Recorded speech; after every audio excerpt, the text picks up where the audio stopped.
tal, amigos? ¿Cómo están? Muy buenas noches. Yo soy Ezra Chabot y esto es Dinero y Poder. El Senado de la República rechazó la terna del presidente López Obrador para ministra de la Suprema Corte de Justicia de la Nación, conformada por Berta Alcalde, Lenia Batres y María Estela Ríos, la consejera jurídica del propio presidente. De acuerdo con la Constitución, ahora el jefe del Ejecutivo deberá enviar una segunda propuesta y si el Senado vuelve a rechazar la nueva terna, entonces el presidente podrá designar a la nueva ministra de forma directa y sin consultar con nadie. En la primera votación, Berta Alcalde obtuvo 58 votos, Lenia Batres 5, María Estela Ríos 2, 44 en contra, y en la segunda ya obtuvo 68 votos, estuvo cerquita de las 2/3 partes, 3 la consejera jurídica, 2 Lenia Batres, 40 votaron en contra. Para hablar de este tema nos acompaña en el estudio de Dinero y Poder Francisco Burgoa, profesor de Derecho Constitucional en la máxima casa de estudios en la UNAM. Muchas gracias, Francisco, por estar con nosotros. Ernesto Cervera, Luis Miguel González, muchas gracias por estar aquí. A ver, este es un mecanismo en donde parecería ser que, pues tras la renuncia de Arturo Saldívar, el presidente tiene la oportunidad de nombrar, pues prácticamente quien sería su quinta, ¿no? Su quinta... su quinta, digamos, opción dentro de la Corte. Y aquí la pregunta es, bueno, ayer estuvo cerquitita de las 2/3 partes la señora Berta Alcalde, o la licenciada doctora no sé qué tenga, Berta Alcalde, y pues el debate dentro de la oposición es, pues, si vamos a la segunda, donde el presidente puede incluso nombrar a 2 de las mismas que están aquí, se la vuelven a rechazar, entonces nombra directamente, y entonces pues, puede aparecer quien se le pegue la gana al presidente sin tener que consultar. ¿Cómo está esta problemática, Francisco? Bueno, de antemano, muchísimas gracias nuevamente por estar aquí con ustedes. Bueno, es un gusto siempre estar aquí en Canal 11. Indudablemente el tema que ahorita nos ocupa es sobre el perfil idóneo que deben de tener las ministras o ministros de la Suprema Corte. De forma inusual o atípica, el actual presidente de la República va a proponer a 5. De hecho, sabemos que 2 está muy conforme, Yasmín Esquivel y Loreto Ortiz, pero hay otros 2 perfiles que los ha tildado de traidores a la patria, de conservadores, Margarita Ríos Farjat y Juan Luis González Alcántara, que en mi opinión, ellos son el ejemplo de autonomía e independencia que así deberían de tener aquellas personas que se integran en la terna. Esta terna que ya fue rechazada por el Senado de la República son 3 personas que, si bien son abogadas, tienen su propia trayectoria. En mi opinión, no tienen el perfil idóneo, número 1, por el acercamiento evidentemente político y que indudablemente van con el objetivo de defender un proyecto político y no defender la Constitución. Estos perfiles que además, en mi opinión, no tienen el conocimiento técnico jurídico de lo que es la Corte, de cómo funciona la Corte, de cómo funciona el Poder Judicial. Y esta es la parte que sí nos debe de preocupar. El hecho de pensar de que hay que votar por el perfil menos malo, me parece pues desafortunado tener que llegar a ese punto, porque a la Corte se va a aportar ya con una trayectoria, tienen que estar las mejores juristas ahí, los mejores juristas, y no solamente llegar a aprender esto. Definitivamente no es una Corte que necesitamos una Corte que defienda la Constitución, que defienda los derechos y nuestras libertades, no una Corte, no ministras o ministros que vayan a defender un proyecto político. Ahora, en términos de política como tal, lo que te podría yo decir es, pues sí, nada más que el presidente dijo, incluso su gente cercana decía, pues ni modo que postule a Diego Fernández de Ceballos o a Fernando Gómez Montt. Después de lo que sucedió precisamente con González Alcántara y con Margarita Ríos Farjat, dicen, no, pues yo tengo que ir con alguien seguro, porque si no, esto no lo controlo. Y me decía alguien que apoyaba esta posición, decía, bueno, es que en el pasado los ministros también estaban ligados directamente al propio poder, al PRI o al PAN, nada más que no era tan evidente, ¿no? Bueno, durante el siglo XX, la Suprema Corte, al igual que el Congreso, estaba supeditado al presidente de la República.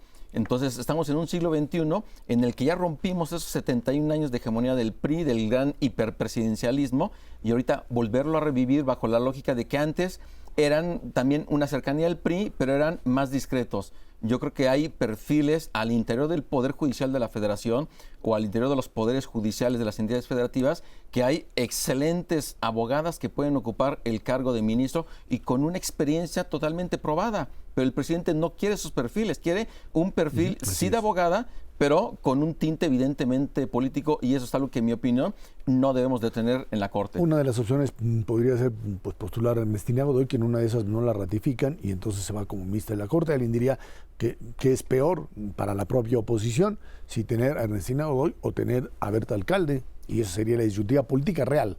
Pero bueno, pero aquí el tema es que aunque Berta Alcalde sea una joven de 37 años y sea una cara fresca al interior de la Corte, eso no va a garantizar de ninguna manera que porque no tenga un perfil como el actual de Ernestina Godoy, va a ser una excelente ministra. Digo, es lo que yo veo. Digo, al final el presidente sí garantiza en todo momento que quien llegue vaya a defender su proyecto político como una servidora de la nación y no como una defensora de la Constitución.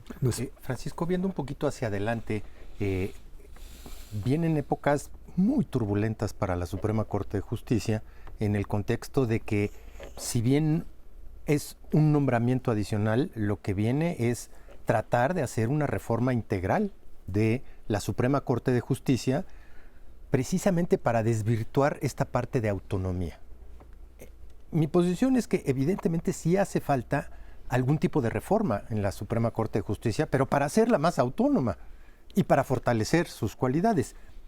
Un nombramiento de esta naturaleza, ¿qué tanto puede influir en este futuro que se le viene a la Suprema? Bueno, yo creo que el hecho de que llegue una persona actualmente cercana simplemente ubicaría 3 personas evidentemente cercanas al proyecto político de Morena. Pero eso sería, digamos, parte de lo que se está gestando con el propósito de tener una corte que no defienda la Constitución, una corte que no defienda la división de poderes. Porque indudablemente, si es que llega a ganar la candidata o la futura candidata de Morena, llega a ganar la presidencia, ella va a nombrar a 4 ministras o ministros durante su sexenio. Si no hubiera sido esta situación de que el presidente hubiera nombrado a 2 que son a partir de las renuncias de Eduardo Medina Mora y de Arturo Saldívar, la próxima presidenta o presidente hubiera nombrado a 6. Ahorita solamente estarían nombrando a 4.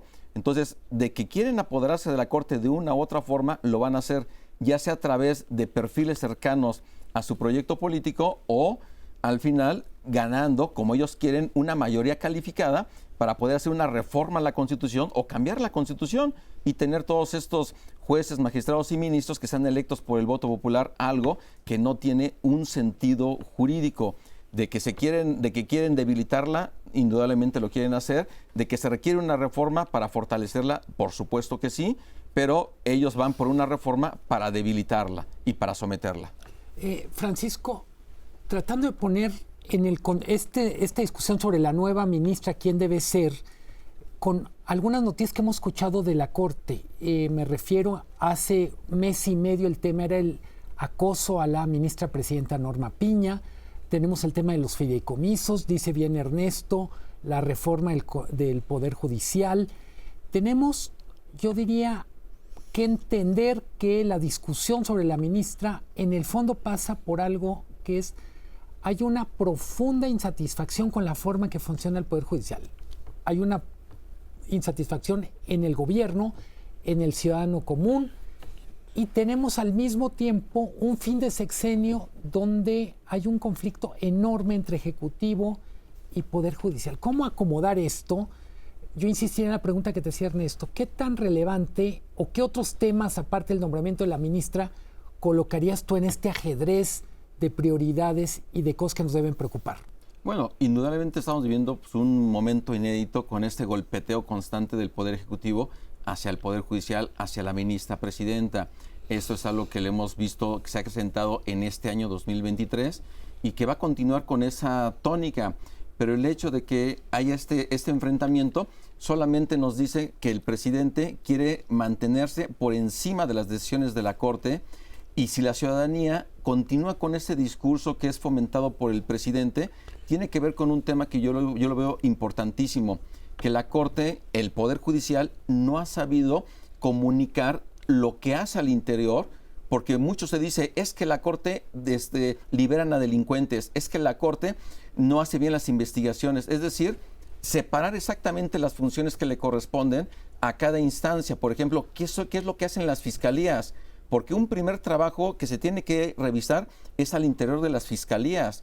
Porque si las carpetas de investigación están perfectamente integradas, los jueces van a tener mejores elementos para poder declarar ahí los autos de vinculación a proceso, para mantener a personas en una prisión preventiva justificada. Es decir, esta forma de que se tiene que comunicar, yo creo que es un tema importantísimo, porque la justicia cotidiana, esa justicia de la que se quejan los millones de mexicanos, en primer momento es la que se encuentra en los poderes judiciales de las entidades federativas, antes de la que se encuentra en el Poder Judicial de la Federación. Generalmente eso es, pero como no se tiene esa forma de comunicarse, de expresar por parte del Poder Judicial, tenemos ahí estos temas en donde se van finalmente incrementando con todos estos grandes temas que se van a ir discutiendo en el poco a poco. El presidente puso esta semana el tema del Consejo de la Judicatura, que en teoría sería un órgano de control de la forma en que actúan los jueces. ¿Cuál es tu opinión sobre reformar el Consejo de la Judicatura? Indudablemente, el Poder Judicial de la Federación en general tiene que reformarse para fortalecerse, pero a partir de un diagnóstico, no a partir de ocurrencias como le vienen a la mente al presidente de crear un tribunal en otro tribunal para que vigile a jueces. Esa vigilancia la lleva a cabo el Consejo de la Judicatura, que se tiene que llevar a cabo una reforma, por supuesto, que se le tiene que quitar a la presidenta o presidente de la Corte también la presidencia del Consejo de la Judicatura, se le tiene que hacer, hay que separar esta parte de lo administrativo y vigilancia del Poder Judicial de las responsabilidades que tiene quien presida la Suprema Corte. Entonces, de que se tiene que hacer, pero no a partir de ocurrencias, a partir de diagnósticos serios, precisamente para que haya una auténtica vigilancia a todos los jueces. Si nosotros tenemos un tema de qué quejarnos de los jueces o magistrados federales, presentamos una queja en el Consejo de la Judicatura y continúa su curso. Es decir, si tiene ese objetivo, que se cumpla o no se cumpla, vámonos a un diagnóstico, pero no a partir de decir el presidente, no, quitamos el Consejo, yo lo veo que nada más fomenta la corrupción o tapa la corrupción y yo voy a crear o propongo que se cree un tribunal dentro de otro tribunal, lo cual me parece ahí que se le quiere poner una espada de Damocles a todos los juzgadores para ver cualquier cosa, simplemente te vamos a estar ahí sancionando, y esto los jueces necesitan tener garantías de independencia y de autonomía, no tener finalmente estar bajo la zozobra de que van a ser enjuiciados. Francisco, déjame aprovechar que estás aquí, no es directamente el tema, pero está el asunto de Nuevo León. Está el asunto en donde pues un Congreso tendría que haber elegido o eligió a un gobernador sustituto, porque Samuel García se va de candidato, viene, regresa, y Samuel García insiste en que él puede nombrar, puede imponer a su secretario de gobierno o a quien él quiera. Hay un problema legal ahí, hay un problema de interpretación. Decían ayer incluso que si era obligatorio que el propio Congreso por unanimidad, por consenso, nombrara a alguien de Movimiento Ciudadano porque era el partido del gobernador. O sea, digo, en mi opinión, no hay ningún problema de constitucionalidad ni de legalidad, porque todo está perfectamente claro. Es un problema político en donde el gobernador de Nuevo León, Samuel García, quiere imponer su voluntad. La Constitución claramente dice que si él solicita una licencia por más de 30 días, entonces el Congreso es el que tiene que nombrar a un gobernador interino en pleno uso de sus facultades, que ya lo confirmó la Corte, ya lo confirmó el Tribunal Electoral del Poder Judicial de la Federación. Entonces, en ese sentido, simplemente él quiere imponer su voluntad. Él dice, es que la ciudadanía de Nuevo León me eligió, entonces hay que respetar el sentido de que sean de Movimiento Ciudadano. Uh-huh. Pero caray, y entonces el voto de la ciudadanía que también se lo dio al Congreso, ese no vale. Ese no vale. Y votó para que se quedara 6 años. Ya si estamos en... Además, si estamos en esas. Ahora, el tema también está en una oposición que de repente eligió a un fiscal que no tenía posibilidades de serlo y ahora elige a un vicefiscal que renuncia. ¿No hay un problema también legal de a quién están escogiendo como alternativa ante Samuel García? En un principio, indudablemente el Congreso ahí, supongo que sabía perfectamente que no era jurídicamente viable, porque la Constitución establecía un impedimento que el presidente del Poder Judicial de Nuevo León no puede al mismo tiempo ser gobernador interino. Había un impedimento, entonces posiblemente fue una jugada política a sabiendas que iba a pasar lo que iba a pasar. Pero ahora, en el caso del vicefiscal, él renunció, entonces él sí puede renunciar. Él sí puede renunciar, ya lo hizo, ya rindió protesta, pero finalmente, ahí se cumplió la Constitución. No hay un tema de ilegalidad, es un tema quizá de cuestión de interpretación política, pero de que hay una claridad para mí en el asunto, pero el gobernador Samuel García no lo quiere respetar. Oye, muy rápidamente, hablando de conflicto de intereses, la renuncia de Saldívar y lanzarse inmediatamente a una campaña en específico, si tú eres un funcionario público y renuncias, pues tienes un impedimento para irte al sector privado. Y ¿Cómo está esa parte de conflictos de intereses? Bueno, o sea, para empezar, cuando presenta Arturo Saldívar su renuncia, inmediatamente publica esta foto y ya conocemos que él ya se había acercado, pero la foto ni siquiera es de un día, era de un día anterior. Usted estaba ahí con el equipo de Claudia. Él presentó su renuncia, pero aún no había sido ni aceptada por el presidente ni aprobada por el Senado. Entonces, en ese momento, él, siendo ministro en funciones, ya estaba teniendo ese conflicto y que eso faltaba al Código de Ética del Poder Judicial de la Federación, a la propia ley orgánica, y que inclusive el Pleno de la Suprema Corte pudo haber conocido, y aunque él ya no sea ministro, pues pudo haber pronunciado al menos una amonestación. Pues sí, pero no vengas con que la ley es la ley, no, tampoco nos vamos por... Francisco Burboa, constitucionalista, muchísimas gracias por estar aquí. Al contrario, es un gusto estar con ustedes. Vámonos a una pausa. Esto es Dinero y Poder.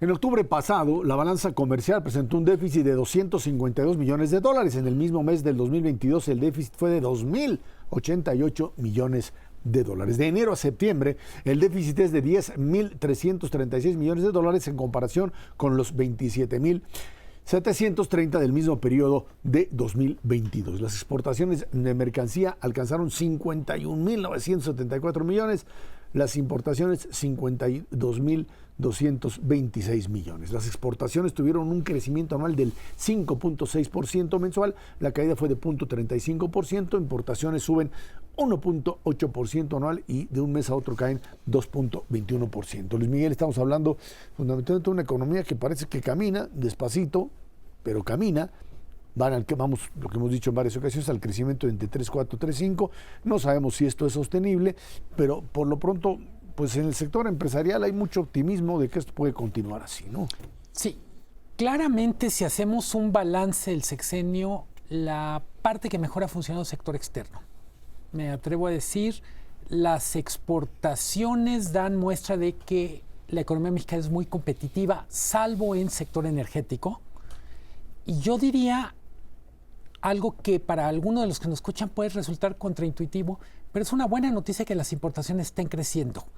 No es un problema que haya más importaciones, porque en buena manera refleja que se están importando bienes de consumo, lo que significa calidad de vida, que se importan bienes intermedios o maquinaria y equipo.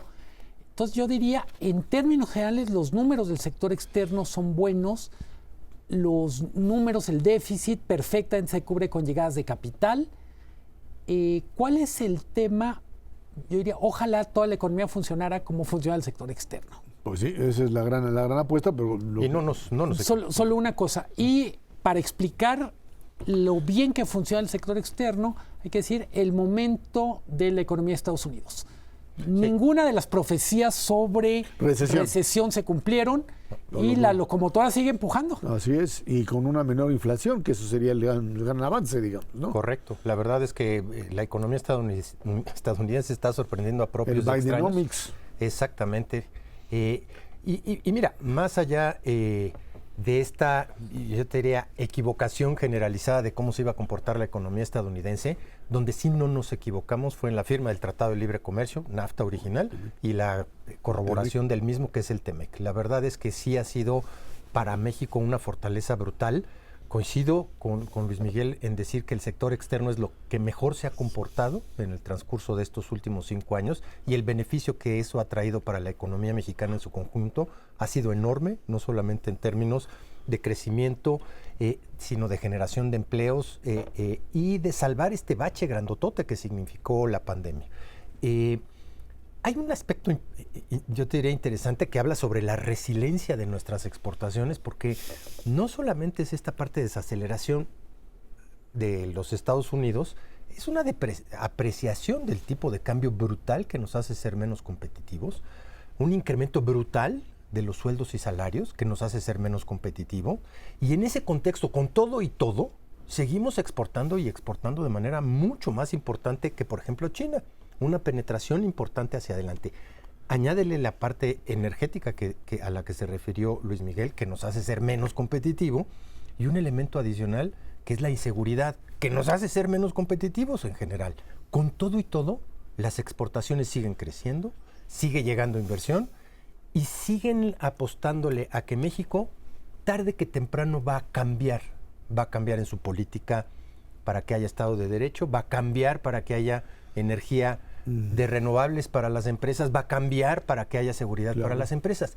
Supongo que eso es a lo que te refieres, Ezra, cuando dices si este crecimiento es sostenible o no hacia adelante. Pues sí, ahí es donde está, digamos, el problema central. Ahora, habría que ver si estos indicadores positivos el próximo año, ligado a lo que es el proceso electoral, tanto en Estados Unidos como en México, puede llegar, digamos, incluso a incrementarse. Hay análisis, los leía hoy ahí en El Economista, en donde hablan del problema, por un lado, de poder medir el nearshoring, o sea, la relocalización, hasta dónde y cómo se mueve. Y segundo, la otra parte que dicen es que es imposible sostener este tipo de crecimiento. Si el año que entra llegamos al 2%, va a ser sin duda alguna un gran logro. El problema es que pues yo no creo que aquí le vayan a cerrar la llave a la lana que pues después habrá que pagar, pero en una de esas tenemos crecimiento mayor, Luis Miguel. Creo que no solo hay que plantearlo esto en términos de crecimiento cuantitativo, sino de tareas en lo cualitativo por realizar. Y pongo solo el número de exportaciones. Las exportaciones mexicanas, para ponerlo en el perspectiva continental, es la mitad de todo lo que exporta América Latina. Dicho de otra manera, tendrías que juntar todas las exportaciones de todos los países de América Latina para igualar México.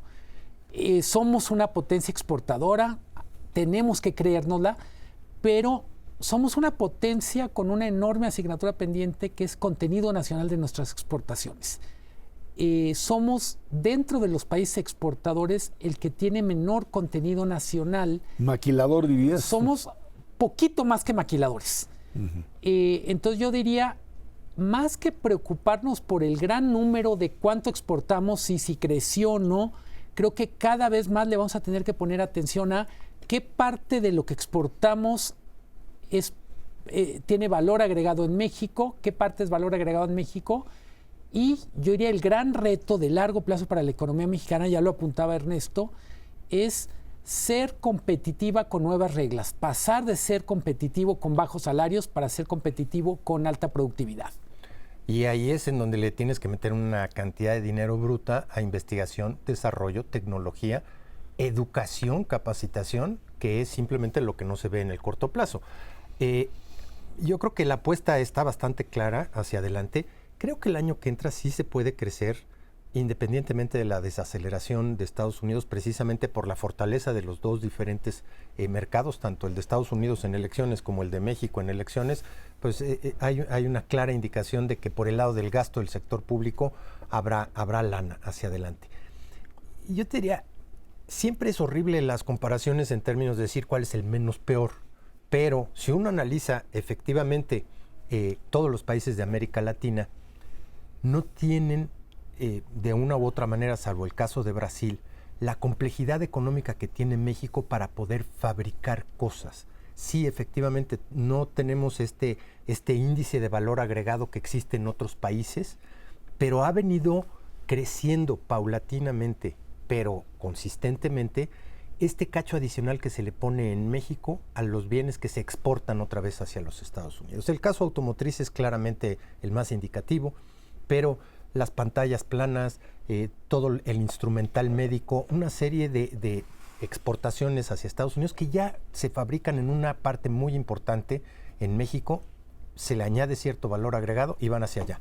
No en balde, sí, somos prácticamente todas las exportaciones de América Latina son iguales a las exportaciones de México, sobre todo Estados Unidos, pero somos las exportaciones de México más grandes que las exportaciones de China a los Estados Unidos. Y un sector fundamental donde el 100% es valor agregado mexicano son las agroalimentarias. Tendemos a despreciarlas, pero hace 20 o 30 años eran 2,000 millones de dólares. Hoy son 50,000 millones de dólares de exportaciones agroalimentarias hacia los Estados Unidos. Y ahí hay una fortaleza tremenda que de una u otra manera ha sido brutalmente resiliente, especialmente de la pandemia para acá. Yo insistiría en el tema de relocalización. Dicen que parte de los ingresos que han llegado al país, capital extranjero, ya lo hemos platicado, pues poco, etcétera. Esta idea de que estaríamos más o menos diciendo, pues no tenemos todos los elementos para traer a las empresas a México, tenemos energía, etcétera, pero en una de esas sí prende y entonces empiezas a construir bodegas, o sea, como que estás armando el escenario de la obra de teatro que no tienes ni idea cómo la vas a llevar a cabo. Y eso es lo que te está armando esta expectativa, creo que es mera expectativa, de que esto puede funcionar. No sé qué va a pasar a la hora que de verdad esto suceda, si el mercado obligue necesariamente a la propia estructura económica a crear plantas de energía eléctrica que se requieren, etcétera, etcétera, o nos vamos a meter en un cuello de botella. No es expectativa, Ezra, es geopolítica. Estados Unidos tomó la decisión de recablear sus cadenas de valor, hacerlas más cerca de su territorio. Hablamos mucho de qué va a pasar con el nearshoring. Yo diría, no hay que plantearlo en términos de blancos y negros, no es éxito total o fracaso total. En alguna zona del gris nos vamos a situar, ojalá sea en un gris muy clarito. Así es. Pero, ojo, parte del tema del nearshoring nos lleva a preguntarnos contra quién competimos. Y decimos, contra Estados Unidos, obviamente. Es Vietnam, etcétera. Digo, no. Sobre todo la perspectiva de un gobierno republicano más o menos al estilo de lo que Trump ha dicho en economía, la principal competencia para México en el nearshoring del año que entra en adelante va a ser regiones de Estados Unidos que van a decir por qué se van a México. Si aquí es si más seguro, Oklahoma más rentable. Es más América que Guanajuato. En Estados Unidos no le dicen nearshoring. México sí está más cerquita que China. Le dicen friendshoring. Y friendshoring tiene una connotación de ser país amigo. Aguas, porque no tenemos que, tenemos que cuidar brutalmente la categoría de amigo de Estados Unidos si queremos ser partícipes precisamente de esto que está diciendo Luis Miguel, de una oleada que viene hacia adelante y no solamente ser cuates, sino demostrarle a tu cuate que eres capaz de hacer cosas de alta tecnología, como por ejemplo los chips. Los chips son fundamentales en todas las cadenas productivas. México tiene la capacidad de producirlos. Simplemente les tienes que decir, aquí estamos, lo vamos a hacer bien y sí podemos utilizar energía de la que tú necesitas. Vámonos a una pausa y de regreso platicamos con ustedes. Los equipos de campaña empiezan a armarse, tanto de Claudia Sheinbaum como de Xóchitl Gálvez. Quiénes están presentes, quiénes llegaron y finalmente si hay posibilidad de que pues cada uno de estos equipos pueda obtener lo que la candidata o las candidatas pretenden, el triunfo, por supuesto. Vámonos a una pausa. Esto es Dinero y Poder.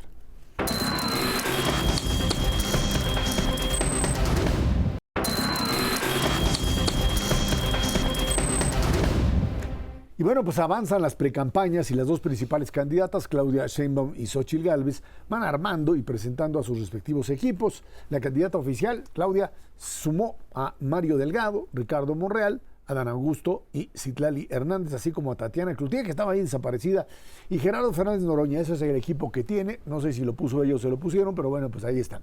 En tanto, Xóchitl Gálvez, precandidata de PRI-PAN-PRD, que conforman el Frente Amplio por México, pues tiene a Santiago Krill, que lo tiene desde antes, a Alejandra Latapí, ahora a Max Cortázar en prensa, la figura de Kenia López ahí en una coordinación importante, Enrique de la Madrid y Carlos Ursúa, entre otros. La contienda electoral será entre estas dos aspirantes que se han rodeado de este tipo de figuras políticas fuertes, y el otro está pues, el señor García, que está ahí metido en este rollo de, pues no sé si competir o jugar simplemente a ver a quién le quito votos y a quién pues se los vendo de alguna manera para evitar el triunfo del contrario. Ahora, en el caso de Xóchitl Gálvez me queda claro que pues por un lado estaba prácticamente amarrada y atada a una estructura de los partidos políticos. O sea, le empezaron a imponer discursos, le hicieron leer prompter, y la verdad es que pues no es para ella.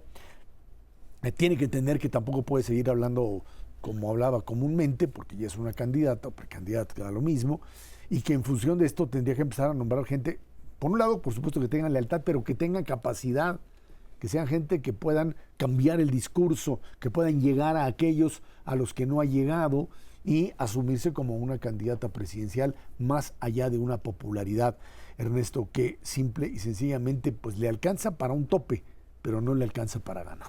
Me queda clarísimo. La verdad es que durante las últimas semanas se ha venido discutiendo mucho en medios y en prácticamente todas las instancias esta falta de arranque y empuje de la campaña de Xóchitl Gálvez. Y puede uno elucubrar en torno a diferentes hipótesis, que si la injerencia de los partidos, que si la falta de presencia de los ciudadanos. A final de cuentas, el tiempo va corriendo y la toma de decisiones urge en ambos lados, porque la verdad es que para Claudia también ha sido importante definir ya su equipo, definir los mensajes y empezar a construir precisamente una campaña hacia adelante. Yo te diría, no está claro que estos sean los equipos que efectivamente se van a quedar. La verdad es que esta parte de prueba y error te puede llevar todavía un poco de tiempo, pero quedan 5 meses para la elección, de facto. Y apostarle todo, por ejemplo, a la última parte, que es básicamente los debates, creo que es un error, porque la brecha se puede ir ampliando de lo que tienen prácticamente todo mundo consensuado, o es lo que arrojan las encuestas en este momento, que es una brecha entre 10 y 15 puntos porcentuales.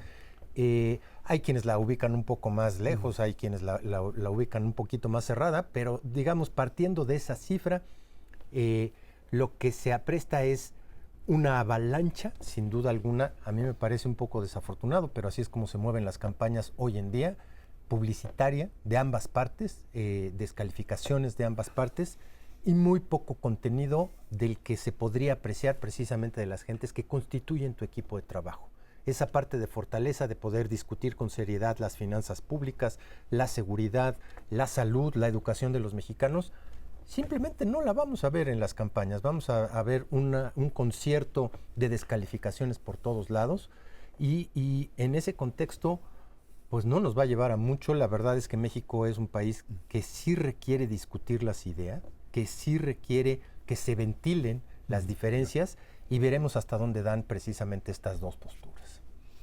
Cuando uno ve los equipos, uno por momentos dice, bueno, pero de verdad, ¿quién es el equipo? Uh-huh. Y uno piensa, por ejemplo, el papel que juegan los consultores políticos, que vamos a decir, una de las discusiones que no sale tanto en medios es quién es el asesor político de a de veras que va a definir a quién le hace caso el mensaje, ¿no?, de cada candidata. Luego se dice, bueno, es que una trae un candidato que ya hizo ganar a Milei, y otra trae un candidato que es un asesor que estuvo en la campaña de Petro y que quién sabe qué. En realidad hay que verlo, este anuncio de esta semana, pienso en el caso Morena, como parte de esta operación cicatriz. Uh-huh. Todavía están procesando su proceso electoral. Novedad relevante es la reaparición de Tatiana Cloutier, uh-huh, que uno pensaba que ya estaba retirada de la política. Entonces, y su enojada, regreso. ¿no? Y enojada con los que la corrieron. Todo lo demás uno lo puede leer en la lógica de la cicatrización, la vinculación con el partido. A ver, pero nada más en esto, ahí están figuras como Ricardo Monreal, que era muy raro porque estaba dentro y de repente pues, se regresó al Senado. No sé si regresó a alguna cosa, a operar, pero no se le ve. Sí, la propia figura de Dan Augusto, que estaba perdido y de repente regresa. Pero no regresó a Gobernación. Operación cicatriz. No lo sé, pero lo que me queda claro además es que si bien estos pues están ahí también porque pues van a esperar a ser parte del reparto, vivir fuera del presupuesto es vivir en el error, y están adentro, la figura de Marcelo Ebrard, que ¿no bueno, pues que la nombraban ahí como posible enlace internacional, y Marcelo no está. A ver, y no aparece cuando vemos en una primera fotografía Arturo Saldívar. Es decir, paga el enorme costo de desgastarse, pero no está en la primera fotografía. Uh-huh. Entonces uno ya no sabe si eso es señal de lo importante que es o una manera de decir no se hagan bolas, la película va para otro lado. A ver, aquí el tema es si finalmente Claudia Sheinbaum, vamos al otro lado, está operando en función otra vez de un proyecto propio, como el caso mismo de Xóchitl, o si le están metiendo ahí prácticamente todas estas cuñas que, pues, desde la perspectiva, me imagino, del presidente de la República es, no me deje suelta a esta gente, porque si la deja suelta van a terminar convirtiéndose en verdaderos opositores o que te pueden sabotear la propia elección. En el caso de Marcelo, me queda claro que pues está viendo para cuál juega. Él quiere jugar con Morena, pero parece que los niños del equipo no lo quieren con él. Pero muy breve, la misma pregunta podemos plantear con Xóchitl. Sí. Es decir, ¿qué tanto es su equipo en el sentido suyo de su elección? Así es. ¿Y qué tanto es la imposición? Yo diría que, y siguiendo un poco lo que decía ahorita Ernesto, es una campaña que va a ser muy corta. Independientemente de esta fotografía inicial, lo que hay que ver es cómo va a operar realmente. Empezó mucho mejor operando el equipo de Sheinbaum, trae más dinero, trae el apoyo del gobierno, pero a Xóchitl no le queda más que mejorar. Y Samuel García, pues por lo pronto trae mucho trabajo en Monterrey. Pues sí, trabajo de ver cómo sale de allí, porque está metido en una verdadera Ahí encrucijada. sí no hay duda de quién es su verdadero asesor político. O sea, ¿a quién le hace caso, no? No, bueno, pues sí. Yo sí tengo dudas. ¿De Samuel? No, bueno. De Samuel. No, pero bueno, finalmente está la apuesta de Movimiento Ciudadano, que es una apuesta a partir, digamos, de seguir suponiendo que ellos tienen la posibilidad de ganar. O al menos, o a lo mejor no. Simple y sencillamente están ahí para hacer el servicio a la otra parte. Pero entrando de lleno en esta polémica con respecto a equipos de uno u otro bando, parecería ser que pasaríamos a una siguiente etapa de tratar de presentar figuras que puedan resultar muy atractivas, que apoyen a uno u otro. Y empieza la búsqueda de artistas y de cantantes. Y yo voto a... Y de youtubers, en donde pues es un poco esta idea de que aquí hay que ganar a como dé lugar. ¿Quién reclutará a Lord Molecula, tú? A Lord Molecula. No, bueno, sí, no, y si es necesario o no. Sí, No, es claro bastante... que sí. Bueno, no sé, digo, cada quien... Sus asesores. De opinión. Yo creo que sí viene una campaña fuerte en ese sentido. Y déjame decirte, hay otra campaña en la parte de abajo y que les toma muchísimo tiempo a las dos candidatas, que es recibir a todo mundo. Una cosa es tu papel hacia afuera y todo lo que vas con los votantes, pero todo mundo quiere sentarse con ellas, a decirles, yo te apoyo y este es el proyecto que yo quiero de mi sector, de mi empresa, de mí. Y se puede uno volver loco en estas circunstancias, y en un periodo de 5 meses es verdaderamente de locura lo que tiene que hacer una campaña. Y la tienen doblemente difícil. En algún momento las dos, tanto Claudia como Xóchitl, tienen que dar un manazo en la mesa. Creo que los empiezan a dar para decir, este es mi proyecto. Y ojalá se dé lo antes posible para que puedan confrontarse esos dos proyectos, no todo lo que hay atrás, en una discusión sensata para este país hacia adelante. Creo que lo dice muy bien Ernesto. Un escenario ideal en la evolución de las campañas es que veamos con más claridad lo que sería el proyecto de Xóchitl, de Claudia, me atrevo a decir hasta el de Samuel, y que dejemos fuera el ruido que significa padrinos, grupos de presión, etcétera. Decir, a ver, ¿cómo podría ser un gobierno de Claudia Sheinbaum? ¿Cómo podría ser un gobierno de Xóchitl Gálvez? ¿Cómo podría ser un gobierno de Samuel García? Y creo que, por desgracia, vamos a ver más cosas en TikTok que planteamientos. Es que ahí el planteamiento es cómo se gana hoy una elección. Si es la gran apuesta por las redes sociales, como hizo López Obrador diciendo benditas redes sociales, y si nos encaminamos a una nueva forma, digamos, de hacer campañas, no pensando en que si la prensa está a favor de uno o de otro, sino ver quién es el que consigue atraer al votante, no al votante duro, sino a aquel que está... Switcher. Sí, al switcher, al aquel que puede cambiar de un lado a otro y que finalmente eso le dé la posibilidad de ganar, ¿no? Creo que ahí está. Y sobre todo en esos 4 temas fundamentales, ¿no?, que traen ahí los switchers: inseguridad, corrupción, salud y desde luego la parte que todo el mundo quiere ver, bienestar hacia adelante. Bueno, pues ahí está, eso es lo que sucede el día de hoy con respecto a las campañas, y tendremos el próximo año sin duda alguna una buena dosis de este tipo de discursos. Vámonos a una pausa y de regreso, pues la conclusión o el espacio que se da dentro del conflicto entre Israel y Hamas para pues tratar por un lado de liberar a los rehenes y por otro lado de pues establecer lo que sería, digamos, un nuevo mecanismo de coexistencia, básicamente bajo el principio de que pues no se puede tolerar que un grupo que pues tiene como objetivo el exterminio del otro, pues sea aquel que ponga las condiciones de cómo van a funcionar en adelante. Parte de la polémica. Vámonos a una pausa. Esto es Dinero y Poder.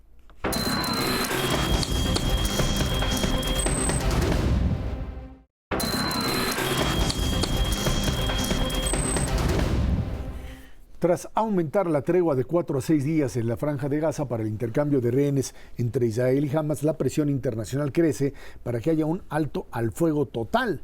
También ha llegado ayuda humanitaria a la zona. La Cruz Roja, que normalmente no se mete en nada y que no tiene capacidad de actuación, ha confirmado que incluye agua, alimentos e insumos médicos de emergencia. En Qatar, las negociaciones para extender la tregua son importantes, dicen, para poder liberar a más de 100 ciudadanos israelíes, entre los que se encuentran todavía niños y ancianos. A ver, hemos llegado a un punto tal en este tipo de conflicto en donde, bueno, hay que recordar el origen del mismo, que es el ataque el 7 de octubre, abiertamente por parte de Hamas, hacia no estructura militar israelí, sino básicamente pues el exterminio directo y la violación incluso de mujeres, el exterminio directo de personas, entre 1.200 y 1.300, que lo consiguen hacer dando una enorme sorpresa.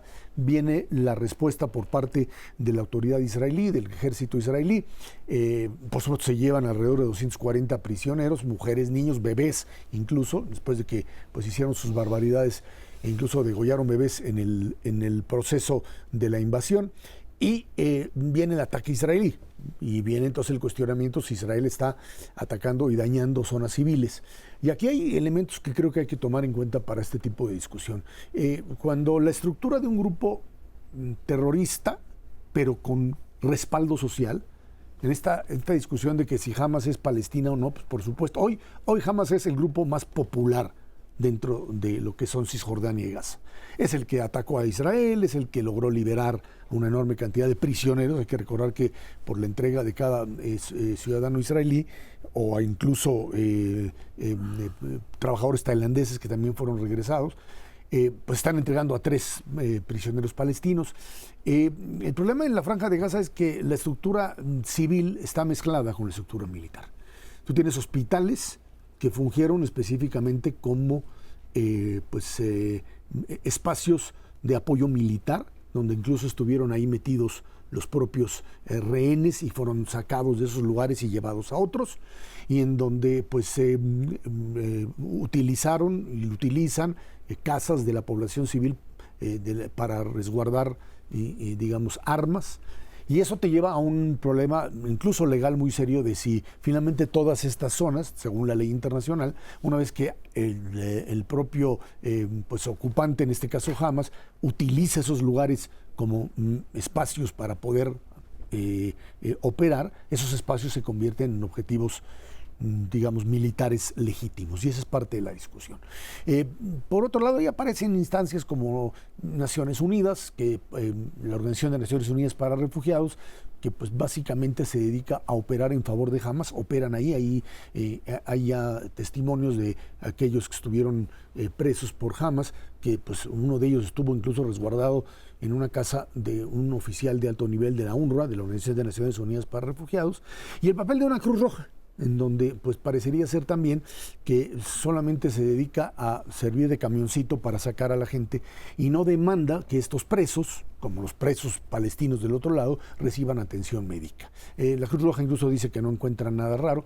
No me sorprende, en 1944 la Cruz Roja entró a Auschwitz, al campo de exterminio nazi, dijo que no pasaba absolutamente nada, ahí está el documento bien establecido. Pero bueno, en función de ello, hoy el dilema es: se sigue entregando rehenes, básicamente les quedan pocos ya de la población civil para ir hacia lo más difícil, que serían los soldados que tienen ellos bajo su control. Y en función de eso, la presión norteamericana que dice, sí, está bien, entendemos la necesidad de Israel de que destruyan a Hamas, pero por llegar a eso puedes aventarte a una aventura que termine matando a una mayor cantidad todavía de población palestina. Y dentro de Israel el gran dilema de cambio a los soldados por finalmente más presos palestinos, o simple y sencillamente decido que hasta aquí llegamos y reanudo, para lo cual no tiene el apoyo internacional, reanudo la acción militar en una estrategia de presionar a la población o al liderazgo de Hamas a entregar una mayor cantidad de rehenes. Ernesto, perdón. El conflicto está cada vez más claro, enmarañado en algo que, si bien explotó en esta pues, guerra de un solo día y de exterminio por parte de Hamas, se ha ido complicando por las opiniones y la participación de diferentes países. Un punto crucial es si las condiciones están dadas precisamente para una distensión o no. La verdad es que esto sigue siendo una conflagración en donde no nada más es Hamas contra Israel y la parte defensiva hacia los dos países, sigue habiendo muchos países involucrados, y a pesar de la intervención tanto de Estados Unidos como de Qatar, como de Irán, para uno u otro lado, lograr esta mini tregua para hacer los intercambios, pues aparentemente solo es eso, una breve tregua en algo que puede ser un conflicto que va a durar muchísimo tiempo y va a afectar no solamente a la región, sino al mundo entero si escala la conflagración. El temor, pues, en ese sentido es precisamente que haya un escalamiento y que la duración sea, pues, durante un buen rato de 2024. Y en ese contexto siguen prendidas, digamos, las alarmas generales en términos de lo que pudiera ser la afectación económica de un conflicto de esta naturaleza. Creo que una de las preguntas es ¿cuánto más puede durar la tregua? A mí me llamó la atención, fue primera plana en prácticamente todos los periódicos que tienen información internacional destacada en Estados Unidos, en Europa. Y yo diría, hasta ahora ha sido un milagro que el conflicto no haya rebasado este eje Israel-Palestina, Franja de Gaza. ¿Podremos mantener esto en las próximas semanas?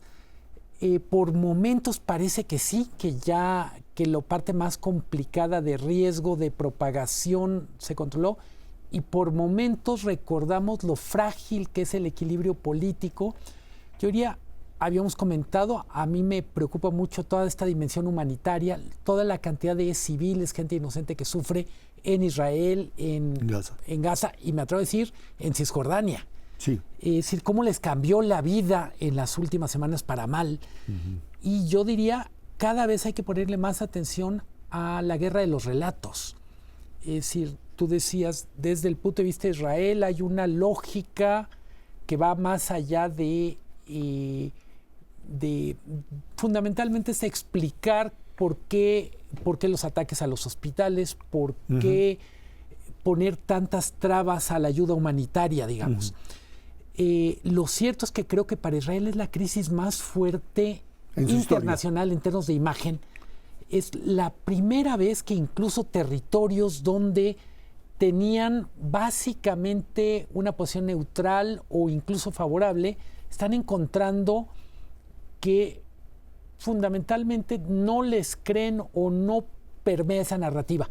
Creo que hay que ponerle muchísima atención. Yo diría en 2024 está lo militar, está lo humanitario, pero ¿con cuál relato nos vamos a quedar sobre este conflicto? Yo estoy de acuerdo contigo. El problema es el relato básicamente de aquellos que pues pretenden no justificar o no asumir la legitimidad del Estado judío como un Estado. Ese es el problema. Hoy ya no estás discutiendo el tema de si Israel debe tener como vecinos a los palestinos y los palestinos a los israelíes, sino en esta prensa y en esta narrativa internacional empieza a darse esta discusión que se dio en el 47, 48 o hasta el 67, de si finalmente Israel tiene derecho a existir como Estado judío. Y esa es un poco la negativa, porque si entras en esa discusión, entonces el otro lado, o sea, no tiene sentido, porque estás hablando básicamente de un nivel de coexistencia. Decían los israelíes muy claramente, pues entre que no me quieran afuera y me critiquen, pero pueda yo sobrevivir, pues prefiero sobrevivir. En función de eso, además, y los Estados Unidos lo tienen muy claro, es que esto tendría que culminar en lo que Hamas no quiere, y que es la posibilidad de una negociación entre Israel y un liderazgo palestino que sea aceptable para pues las partes, por supuesto los propios palestinos, pero que no tenga como bandera el aniquilamiento del otro, porque si no, simple y sencillamente no hay salida. No hay salida, es simplemente el hecho de pues asumir que una de las dos partes tiene que terminar siendo ocupada por otro. Perdón. En el fondo, una de las grandes preguntas es ¿qué va a pasar con los moderados en ambas partes? En este momento la fotografía es muy deprimente. Sí. son minoría, parecería que no vienen al caso. Los moderados a la larga pueden ser los que conduzcan a solución a un Estado israelí, un Estado palestino, que se reconozca. Y yo te añadiría la parte fundamental, la presencia de los países árabes, fundamentalmente Arabia Saudita, por supuesto, Emiratos Árabes Unidos, etcétera, como fuerza que puede participar en esta posición y hacer a un lado la influencia iraní, que es básicamente aquella que dice Israel no tiene por qué existir. Bueno, pues se nos termina el tiempo. Luis Miguel González, Severa, muchas gracias a usted que nos ve y nos escucha aquí los jueves 10 de la noche, Dinero y Poder. Muchas gracias y muy buenas noches.